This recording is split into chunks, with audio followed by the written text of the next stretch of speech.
comenzar a conversar sobre los componentes de un sistema informático. Para que un sistema informático funcione correctamente, intervienen los siguientes actores. Tenemos hardware, tenemos software y tenemos el personal humano. Estos son los tres componentes de un sistema informático. Si miramos en esta imagen, donde vemos la notebook, vemos que tiene dentro de su pantalla la ejecución de un programa y vemos una persona que está utilizando esa computadora, podemos ver los tres elementos: el hardware, el software y el personal humano. Vamos a comenzar a definirlos. El hardware. Hardware es una palabra compuesta, viene del inglés y está formada por dos palabras: hard, que significa duro, rígido, y ware, que significa herramienta o ferretería. Si nosotros unimos estas dos palabras y le damos un sentido en nuestro idioma, nosotros vamos a estar hablando, como dice aquí, este concepto comprende todos los componentes físicos, tangibles de un sistema informático. Es decir, hardware tiene que ver con la parte física de la computadora, todo aquello que se puede romper físicamente o reparar físicamente o es tangible. Por ejemplo, como vemos en estas imágenes, miremos aquí, tenemos discos rígidos, tenemos memorias RAM, tenemos un parlante, tenemos más placas, cables, tornillos. Todos estos son componentes físicos de una computadora, eso es hardware. También puede ser un procesador, una placa madre como la que vemos en la imagen, o computadoras de alta potencia como las que vemos aquí de IBM en estos racks, estos módulos grandes. Ahora bien, el hardware de un sistema informático se puede analizar en cuatro grandes categorías o dimensiones. Uno es la unidad central de procesamiento, CPU. ¿Te acordás que estuvimos conversando en la presentación anterior sobre el procesador, sobre sus partes? Bueno, la unidad central de procesamiento es el procesador de la computadora y puede tener uno o más procesadores. Hoy en día, cuando uno va a comprar una computadora o cuando investiga sobre computadoras, puede ver que hay computadoras de un solo núcleo, que quiere decir que tiene un solo procesador, o de más núcleos, que tiene varios procesadores funcionando en simultáneo, lo cual hace que pueda ejecutar varias tareas a la vez. Bien, el otro componente de los sistemas informáticos es el conjunto de las memorias. Es lo que vimos ya como unidades de almacenamiento. Otro componente del sistema informático es el conjunto de los dispositivos de entrada, salida de información. Esto es lo que vimos como periféricos. Nosotros los analizamos ya. Y el otro componente del sistema informático, que a veces uno tiende a dejarlo de lado porque no procesa datos en sí, pero hace algo importante para el procesamiento de datos, es la fuente de energía del sistema y otros componentes electrónicos que son los que conforman los circuitos electrónicos. Dentro de ellos ingresan todo lo que son capacitores, diodos y un montón de otros componentes. Entonces, el hardware de un sistema informático está formado por cuatro grandes categorías: la unidad central de procesamiento, que es el CPU, la memoria, los dispositivos de entrada-salida y la fuente de energía del sistema.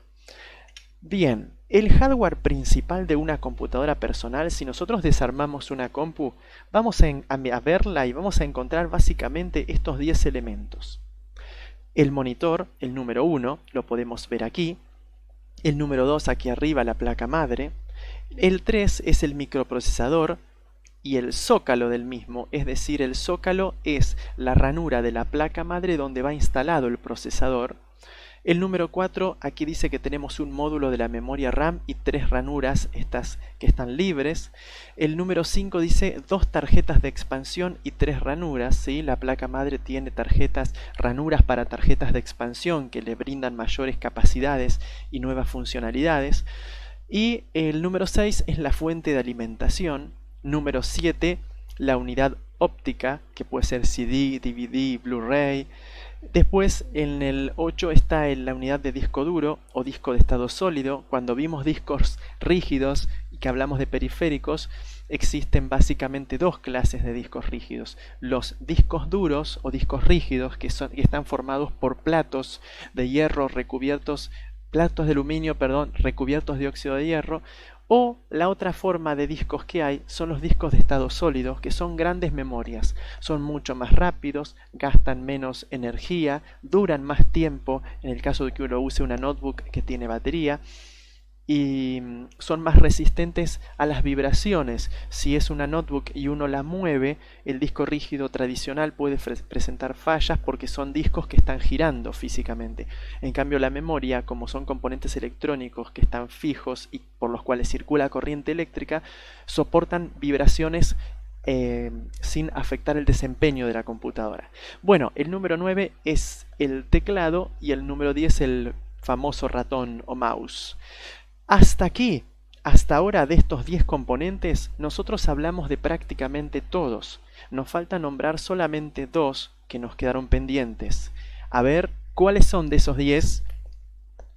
¿Acertaste? Bueno, el primero de ellos es la placa madre. Un componente de hardware muy importante que no hablamos hasta ahora es la placa madre. ¿Por qué digo que no hablamos hasta ahora? Porque en el video anterior, cuando hablamos del procesador, de los periféricos, cuando hablamos del bus, hablamos de muchos componentes de hardware.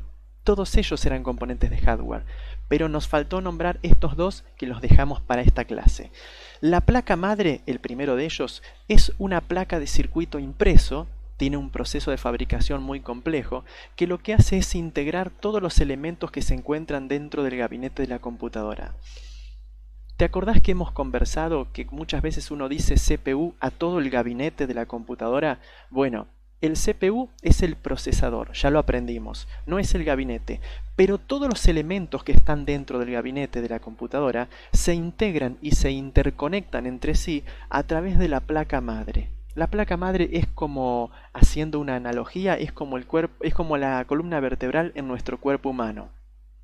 Miremos esta imagen. Aquí hay una placa madre que tiene diferentes elementos. Por ejemplo, aquí estas ranuras negras y blancas son zócalos para la memoria RAM. Aquí este zócalo grandote blanco rodeado por un borde negro es donde se instala el CPU y el ventilador de la CPU. Bueno, aquí de este lado tenemos los conectores para periféricos que generalmente los vemos en la parte de atrás de la computadora.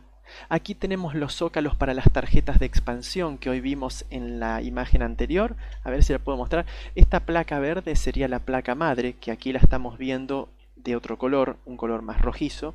Y estas son las ranuras para las tarjetas de expansión. Y tiene un montón de otros elementos que no nos vamos a poner a analizar en esta clase, pero son muy interesantes para tener en cuenta. Es muy compleja la placa madre y tiene una función nuclear, integradora de todos los componentes. El otro elemento de hardware que no hablamos es la fuente de alimentación. Todos manejamos generalmente fuentes de alimentación porque nuestros celulares, nuestros dispositivos móviles, si no tienen el cargador cerca, se nos apagan porque duran poco tiempo, ¿verdad?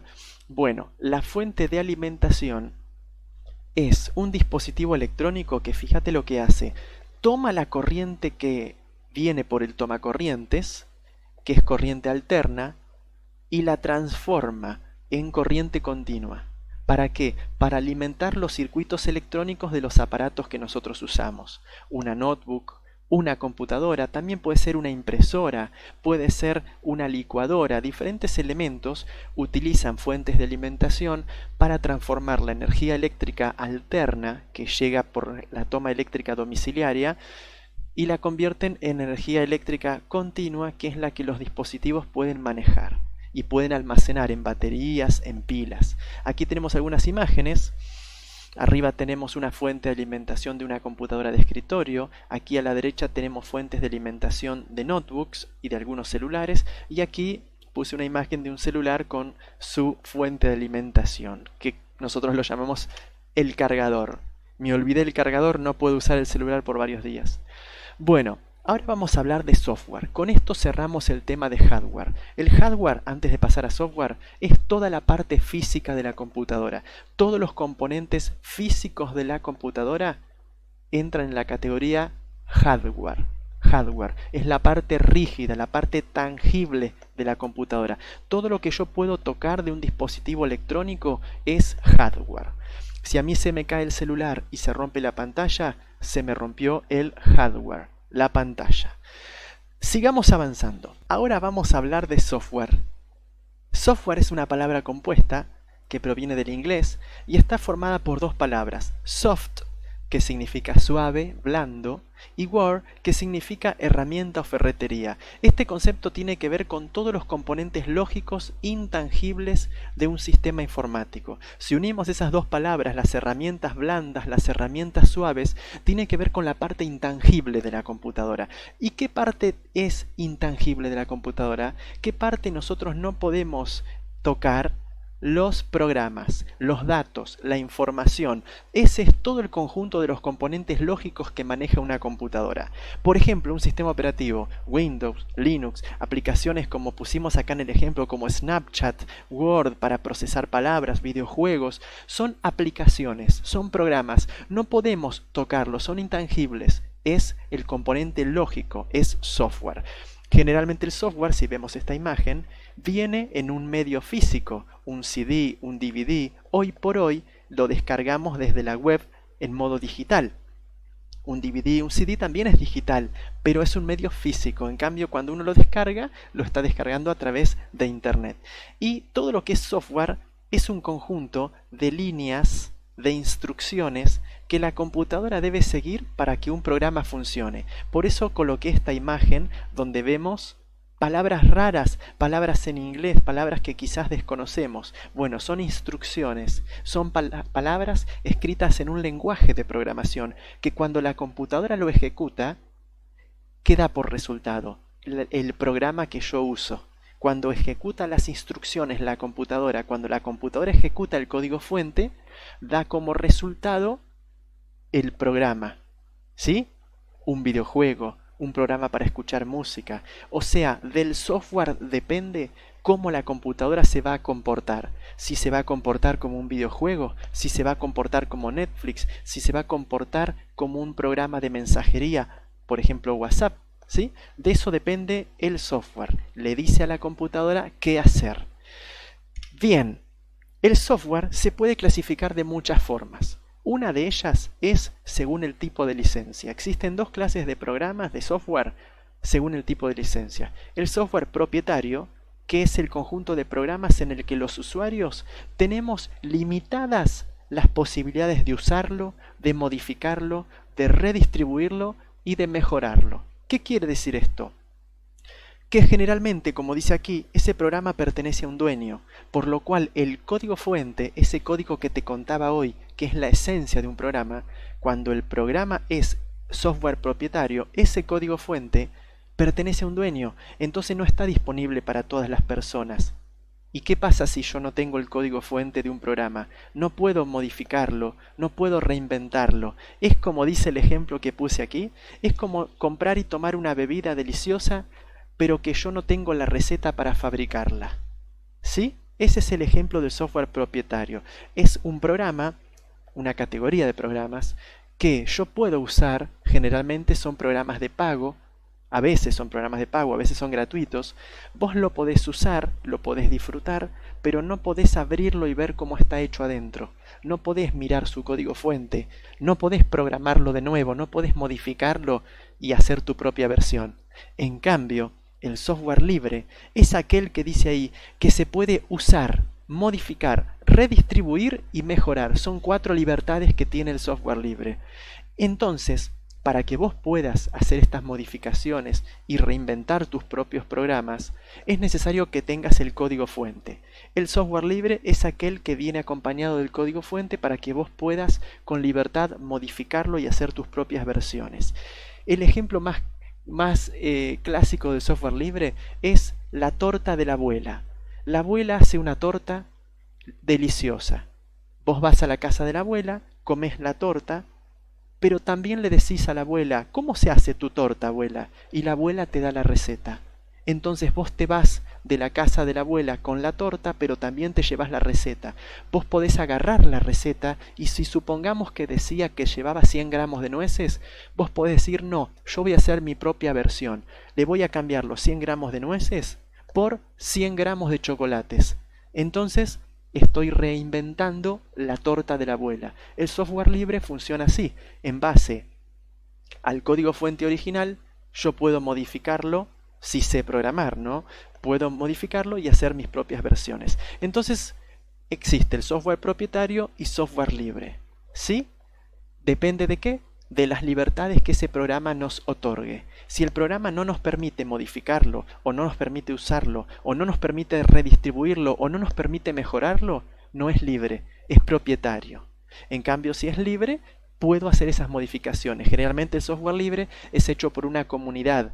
En cambio, el propietario generalmente es hecho por una empresa. Bien, ejemplos de software propietario. Windows 10 pertenece a Microsoft, aquí está el nombre de la empresa. El Office, que es una suite de ofimática, pertenece a Microsoft. CMapTools, que es un programa para hacer esquemas, es software propietario. Edge, que es un navegador web. El reproductor de Windows Media, que sirve para reproducir audio y video, pertenece también a Microsoft. CorelDRAW, muchos lo usan o lo han usado para hacer diseño gráfico. Photoshop, son programas pagos esos. En cambio, nosotros podemos acceder de forma gratuita no solo al programa para usarlo y disfrutarlo, sino también al código, si sabemos programación, para reinventarlo, a estos programas que les muestro ahora, que son ejemplos de software libre. Xubuntu o Xubuntu es un sistema operativo libre basado en Linux, por ejemplo. LibreOffice es una suite de oficina que ustedes pueden buscarla en Google e instalársela. Es totalmente gratuita y poderosa. Podés hacer de todo con esa suite de oficina. Trae dentro de ella un editor de presentaciones multimedia, similar al PowerPoint del Office. Trae un editor de planillas de cálculo, un procesador de textos. Trae un editor vectorial, incluso de objetos, muy pero muy interesante. Dia es una aplicación para crear diagramas y esquemas. Fíjate que estoy comparando con el anterior. Si vos querés, podés mirar un sistema operativo privativo o propietario, que sería Windows, con un sistema operativo libre, que sería Xubuntu. Hay muchos más. Fíjate que fui comparando las mismas o similares categorías. Un navegador web, Mozilla Firefox, es gratuito, es libre. En un reproductor de audio y video tenemos VLC. Si vos querés hacer diseño gráfico vectorial, diseñar tu propia tarjeta de cumpleaños o diseñar un folleto, puedes usar Inkscape, que es genial. Y lo vamos a ver algo de él un poquito más adelante. Si querés hacer diseño y edición de imágenes, puedes usar GIMP o GIMP 2, más reciente, y son excelentes. Software libre es de muy buena calidad porque está hecho por una comunidad, entonces continuamente está recibiendo mejoras. Bueno, los software propietarios también son hechos por corporaciones y también están recibiendo mejoras. Pero bueno, con esto muestro un poquito el panorama de ambos. Ahora sí, dijimos que una de las maneras de clasificar el software era según su licencia. Ahora vamos a ver otra manera de clasificarlo, que generalmente es la que más conocemos. Es clasificar el software según función. Hay 4 tipos de funciones y de software que se pueden clasificar según su función. Tenemos el software de sistema, el software de aplicación, el software de programación y el software utilitario. Acompáñame a ver cada uno de ellos. Software de sistema. Este seguro que conoces algunos. Si ves las imágenes, ya te das cuenta. Son los sistemas operativos. ¿Qué es el sistema operativo? Mira, acompáñame a leer la definición. Es un programa que se encarga de administrar los recursos de hardware. ¿Sí? Los recursos del hardware, eso que hablamos antes. ¿Quién administra el procesador? ¿Quién administra la memoria RAM? ¿Quién administra el uso de los periféricos? ¿Quién administra cómo los archivos se van a almacenar en tu computadora, en tu celular? Lo hace el sistema operativo. ¿Sí? Y este sistema operativo también lo que hace es proveer los servicios necesarios para la ejecución de aplicaciones y otros programas. O sea, el sistema operativo, para hacernos una imagen sencilla, es como un barco, como un portaaviones. Imagínate, mírame en la cámara, perdón, mírame en la pantalla. Imagínate un portaaviones. El portaaviones es un barco gigante que está en el mar, en el cual los aviones despegan de él, hacen sus misiones y aterrizan en el portaaviones. Un sistema operativo funciona similar. Es como un portaaviones. Provee una base para que las demás aplicaciones y programas puedan despegar, puedan ejecutarse. y a su vez administra todos los recursos de la máquina. Y también esto incluye los controladores. ¿Sabes qué son los controladores? En inglés, drivers. Los controladores son aquellos programas pequeños que administran los dispositivos. Por ejemplo, si vos te compras una impresora, para que pueda funcionar, tenés que instalarla en tu computadora. Instalar la impresora significa instalar el controlador para que tu computadora, a través del sistema operativo, pueda administrar esa impresora y pueda reconocerla para mandar trabajos para imprimir. Los controladores controlan los dispositivos. Bueno, ejemplos de sistemas operativos son Android, iOS, estos para celulares, Windows Mobile, por ejemplo. Y para computadoras tenemos Windows, Linux como los más usados. También está el iOS para equipos para computadoras, ¿sí? Bueno, y también está el DOS, que era un sistema operativo usado antes. Y en algunas computadoras viejas todavía lo podemos encontrar, aunque viene una versión que se llama FreeDOS, FreeDOS, que es para computadoras nuevas, es un software gratuito. Y es un sistema operativo gratuito. Pero bueno, los más usados en computadoras de escritorio y portátiles son Windows y Linux. Muy bien, entonces dijimos software de sistema, software de aplicación. Estos son fáciles de reconocer. Son los programas que usamos para realizar tareas específicas. Vos querés editar una foto, te bajás un editor de foto en tu celular. Vos querés grabar un audio, te bajás un editor de audio. Son las aplicaciones que usamos. Por ejemplo, videojuegos, diseño gráfico. Para diseño gráfico, como decíamos hoy, tenés el GIMP, tenés ¿cuál dijimos? El Inkscape en sus versiones libres. Tenés también los propietarios como Photoshop, CorelDRAW. Bueno, tenés suites de ofimática, que son las que contienen procesadores de textos, planillas de cálculos, base de datos, creadores de presentaciones multimedia, aplicaciones para comunicarnos. Mirá acá las imágenes como WhatsApp, aplicaciones para guardar documentos como Dropbox o Drive, que es de Google. Tenemos aplicaciones para comunicarnos como, acá está también Telegram, aplicaciones de chat, Hangouts, redes sociales, videojuegos. Aquí puse en el medio. A mí me gustan mucho los videojuegos, el Call of Duty. Bueno, otro tipo de software son el conjunto de software de programación. Este es muy pero muy importante porque son los programas que usamos para crear a los demás programas. Generalmente lo usan programadores, analistas de sistemas, ingenieros en sistemas, pero también los podemos usar nosotros porque hay versiones de programas hay versiones de software de programación que están creados para que las personas puedan aprender a programar y son más sencillos. Bueno, entonces el software de programación es el software que se usa para crear todos los demás otros tipos de software. Ejemplos son Java, Turbo Pascal o Pascal, C, C++, C numeral, Visual Basic, Python, Scratch. Scratch es uno de los usados para aprender, por ejemplo, PHP, HTML, como este código que ves acá a la derecha, es HTML, y aquí vemos un muñequito rodeado de un montón de lenguajes de programación. Bien, y la última categoría de software según su función es el software utilitario. ¿Qué es el software utilitario? Son todos los otros software que no entran en las categorías anteriores que conversamos. Son los programas que se utilizan, fíjate lo que dice acá, tanto para mantener a la computadora, que es mantenimiento preventivo y correctivo, como para la optimización de las tareas específicas y la mejora de su desempeño. Esto parece un trabalenguas, pero fíjate qué fácil que es. Software utilitario son los programas que se usan para darle mantenimiento a la computadora, para cuidarla, por ejemplo, de que no se infecte, tenés antivirus, antimalware. Por ejemplo, para limpiarla, si vos descargaste programas y te instalaron aplicaciones no deseadas, le pasás, por ejemplo, programas que la limpian, como el AW Cleaner, tenés otros programas como el CCleaner, el IOVIT. Hay varios programas que lo que hacen es limpiar y descontaminar la computadora de aplicaciones no deseadas. Entran dentro de la categoría de malware, pero algunos son más específicos que otros.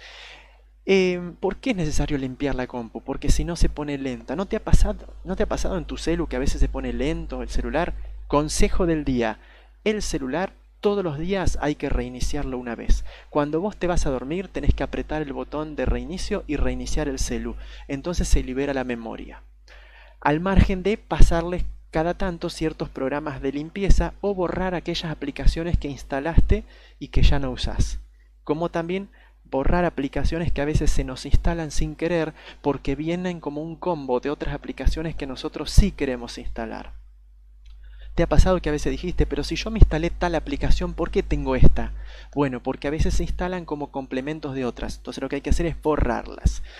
Otro tipo de software de utilitario es aquel conjunto de programas que comprimen y descomprimen archivos, como el 7-zip, WinRAR, y otro tipo de programas son los que crean y restauran copias de seguridad. Es importante hacer copias de seguridad. Bueno, ahora, ¿qué vamos a conversar? Que el tercer componente de un sistema informático. Y este sería el más importante, o un actor muy importante. ¿Por qué? Porque somos nosotros. El personal humano son las personas que utilizan un sistema informático. Si nadie usa el sistema informático, a menos que tenga una inteligencia artificial poderosa, sería un sistema inútil. ¿Sí? Si en un sistema informático se rompe el hardware, también es inútil porque aunque esté el componente humano y el hardware está roto, no podemos hacer nada. Si el software no anda y tenemos el hardware y el personal humano, tampoco. Los tres componentes tienen que funcionar. Mirá esta plaquita. Los tres componentes de un sistema informático, recordá que son hardware, software y personal humano. Vamos a mirar el personal humano. Son las personas que utilizan el sistema informático y se categoriza en dos tipos. Personal de mantenimiento, número 1, y 2, usuarios. El personal de mantenimiento son los técnicos, los que tienen la capacidad, la destreza, la capacitación para mantener y supervisar un sistema informático. Nosotros estamos aprendiendo eso, así que te animo a que vos te sientas totalmente preparado y preparada para saber hacer mantenimiento esencial, básico a los sistemas informáticos, como lo que conversábamos hoy, tener un antivirus, tenerlo actualizado, no instalar aplicaciones no deseadas y hacerle una revisión continua a la computadora. Sí, el personal de mantenimiento es el personal técnico que mantiene y supervisa un sistema informático para que funcione correctamente, o si se rompió o le pasó algo, es quien la va a reparar. A veces son técnicos electrónicos, a veces son personas que trabajan sobre el software, a veces sobre el hardware, depende lo que falle del sistema. Y los usuarios son las personas que utilizan las computadoras para actividades específicas. Cuando nosotros usamos una computadora, y acordate que un celular es una computadora, somos usuarios. Somos aquel personal humano que integra el tercer componente de un sistema informático. Para que un sistema informático cumpla su propósito, los tres componentes tienen que trabajar bien y en conjunto. Hardware, software y personal humano. Bueno, hasta aquí hemos llegado en esta clase sobre los componentes de un sistema informático.